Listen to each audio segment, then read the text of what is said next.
So over the past couple of months, we've been looking as a church at what it could look like to set different goals for 2025. We've looked at what it means to stop, to try less and party more, to mess up, to wait around, to let go, to have attitude, and to give up. And so instead of accelerating into going and doing something this year, we've tried to think about what would it mean as a church to set different goals, to help us to learn how to be with the God that is love. And so today, we're thinking about setting the goal to have a cup of coffee. And this evening, I'd love to speak about how God doesn't just want you to see him, but he wants you to be with him.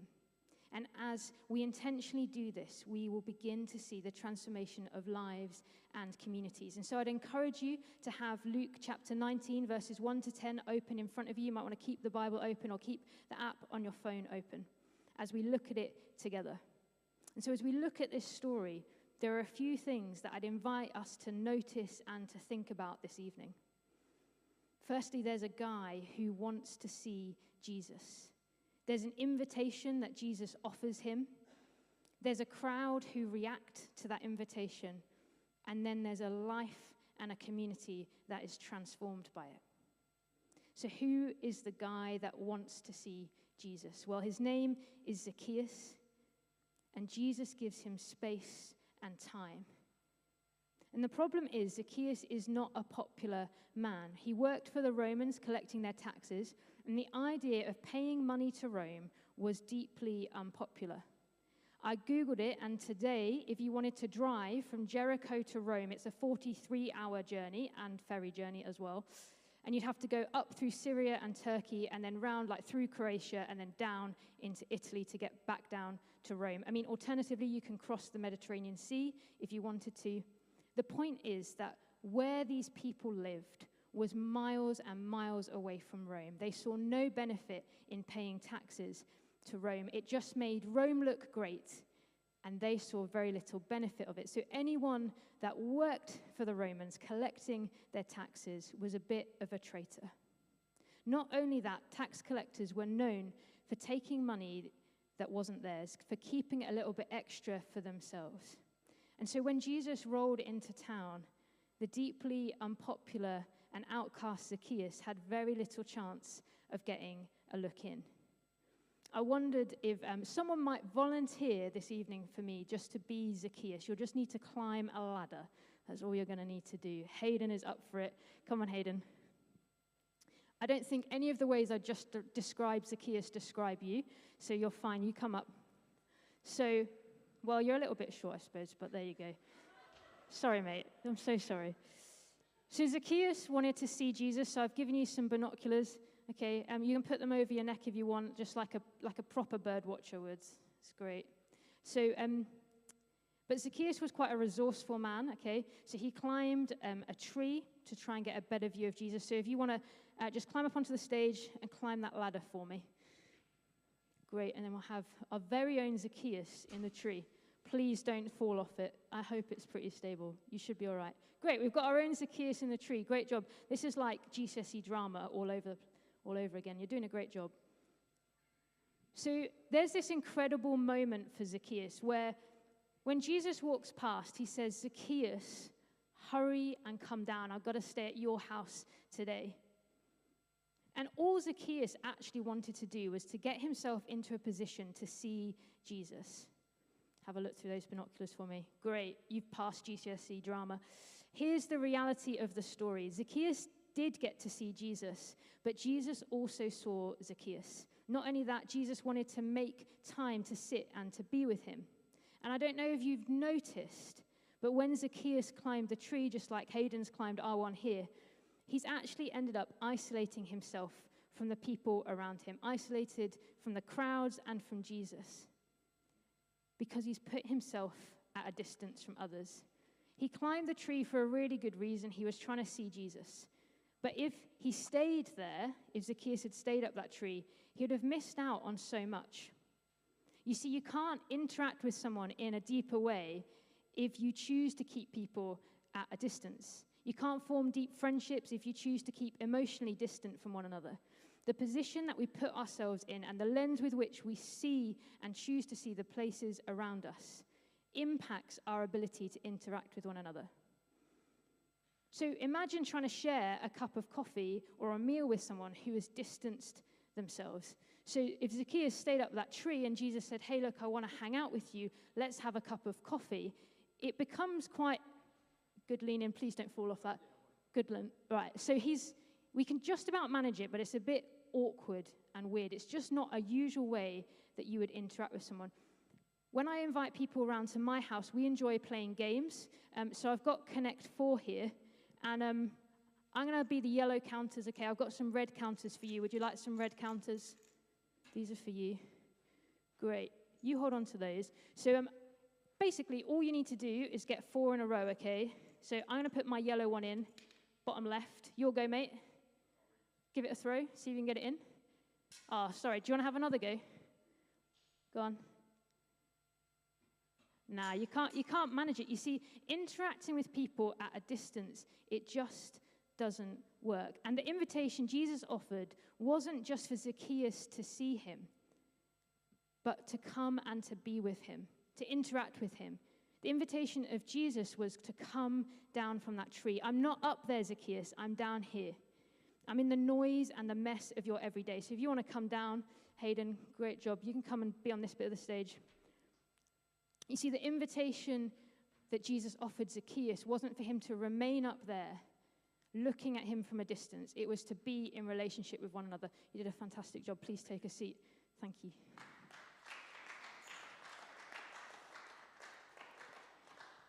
You see, Jesus' offer to Zacchaeus is just come and be around the dinner table. Come and be in one another's sitting rooms. Meet over a cup of coffee. Toast marshmallows around the fire pit at Focus. Close the gap between one another.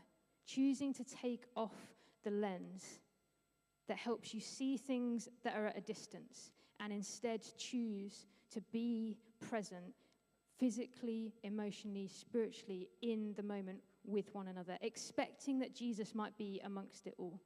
That's why things like Alpha and midweek groups and invitations to come to Sunday lunch around people's houses, that's why they work. That's why it works, because they model Jesus' invitation to come and to be with him. And I wonder if, like Zacchaeus, there are some trees that we have begun to realize we've been climbing, which may have been for really good reasons. They may have even been to try and see Jesus better. It might be that you have tried to go and to do the mission of God, working hard to tell people about Jesus, and you've tried to do that without actually spending time with him. It might be that over the last few months, you've recognized that maybe you've been trying hard to make yourself right with God and be in good relationship with him, instead of recognizing that he loves you for who you are and that he has grace on offer for you. It might be that you've tried to keep your life neat and tidy in certain patterns and routines, instead of expecting that God might meet you in your messiness of your everyday. And it might be that you feel really busy. It might be that when we talk about creating space in our diaries to go and have a coffee, you have 100 reasons why you don't have time and it won't fit in. I used to think that making space and time for people would drain my energy, would eat into my family time, or maybe time that I had to do my hobbies. And ultimately, I thought it would take me away from other things that were more important. And then I realized that all I had been doing was climbing a tree and isolating myself.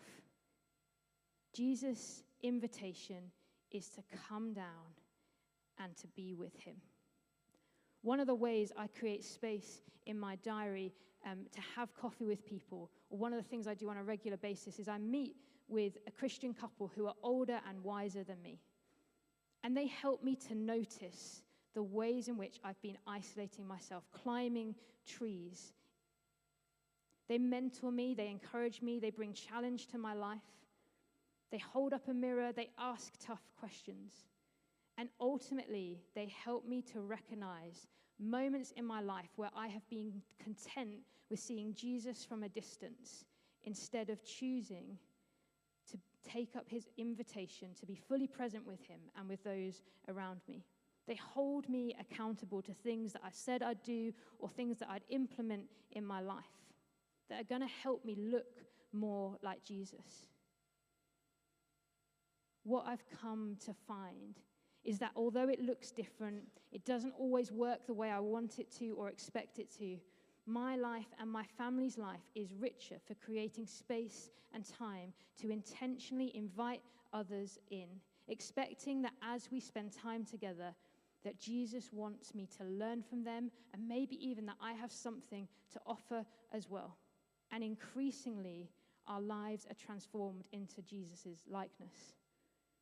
One of my favorite things that happened on the 1825s weekend away is my 4-year-old came on the Sunday, and there was a moment where she was sat praying with some of our 1825s. They were really kind and offered her space and time to be in relationship with her. And what I loved about that is that in her innocent 4-year-old praying, she brought something to that moment that wasn't on offer just by the 1825s hanging out by themselves. And what they offered her was somebody that's further on in their faith, that she can look up to and long to be like. One of our favorite weekends as a family is going to Focus. And when I asked my 4-year-old what is her favorite thing about Focus, it was playing football with Joel and George, who are some of our kids in the youth group. And they were kind enough just to invite her in to play with her for a little bit one of the afternoons. And during that moment, what actually was on offer wasn't some fantastic game of football. What she received was knowing that she was part of a community, knowing that she was welcomed. It was an extension of friendship, and it's genuinely become the highlight of 2024 for her. And so I wondered, where are you creating space and time in your week to have a cup of coffee with someone, to invite them into your everyday life, expecting that Jesus might be in the midst of it all? Where is there space in your week for discipleship conversations over the dinner table? How could you add into the time where you're already meeting another Christian for a coffee the opportunity to be accountable with one another on your faith journey? What would it look like to invite someone round for dinner or for coffee who you don't know that well, who maybe is new to church or new to faith? Zacchaeus wanted to see Jesus, and in the passage, we see that Jesus notices Zacchaeus, and he invites him to come and to be with him. But the next thing that we notice in that passage is that the crowds react to Jesus' invitation. If you have a look at verses 9 and 10, might be just before that actually, verse 7 and 8, they begin muttering and judging Zacchaeus for his actions. From their point of view, Zacchaeus is a thief, he's unpopular. Everything that Zacchaeus stood for, they resented. He's rich, and he's doing quite well for himself off the back of everyone else's hard work.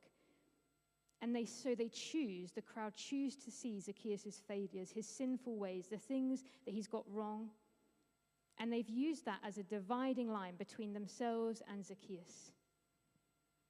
And ultimately, it becomes a dividing line between them and Jesus. See, sometimes we isolate ourselves by climbing up trees like Zacchaeus did. But other times we can isolate ourselves by creating barriers between one another, by casting judgment on one another, choosing not to spend time with people who are living differently from us. Sometimes it can feel easier to break relationship instead of having a difficult but ultimately transformational conversation. You see, Zacchaeus was a broken man, a man who had got stuff wrong, done things for his own gain, put himself first. He'd become an outsider. His sin created a barrier in and of itself, and yet that's exactly who Jesus chose to invite to spend time with. Jesus sees him in his sin and his mess, and yet still invites him to come and encounter Jesus, to come and to be with him. And as a result of that encounter, we see transformation in Zacchaeus' life. We see Zacchaeus turn away from his old way of living. You see, there are no dividing lines when it comes to Jesus looking at sin. All sin separates us from God, and we've all got things wrong. Often we see Jesus choose throughout the Gospels to spend time with the most excluded, those deemed the most sinful or outcast by society, to help us understand that no one is too broken, no one is too sinful not to be invited into relationship with Jesus. There's nothing about your sinfulness or your brokenness or the messiness of your life that Jesus doesn't see, just like he saw Zacchaeus. And the invitation is the same. Come down, I'm coming to your house today. So I wonder what it could look like to make space to go for a coffee with someone who might feel like an outsider, like Zacchaeus did. Towards the end of the passage in verses 9 and 10, we see that life and communities are transformed by Zacchaeus' encounter. Zacchaeus' life is totally transformed.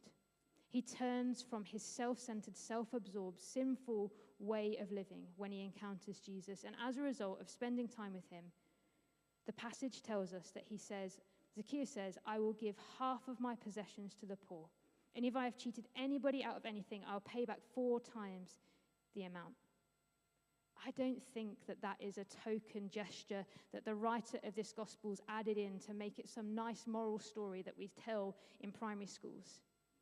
As far as we know, Jesus didn't ask Zacchaeus to give up anything or to give back anything. Zacchaeus had spent time across the table from Jesus and has been blown away by his grace, his mercy, his love, his forgiveness, his teaching. And in response, Zacchaeus seeks forgiveness. He repents and he turns his life around. His life is transformed. John Wesley once said, the last part of a person to convert is his wallet. And I don't think that's any less true of Jesus' day.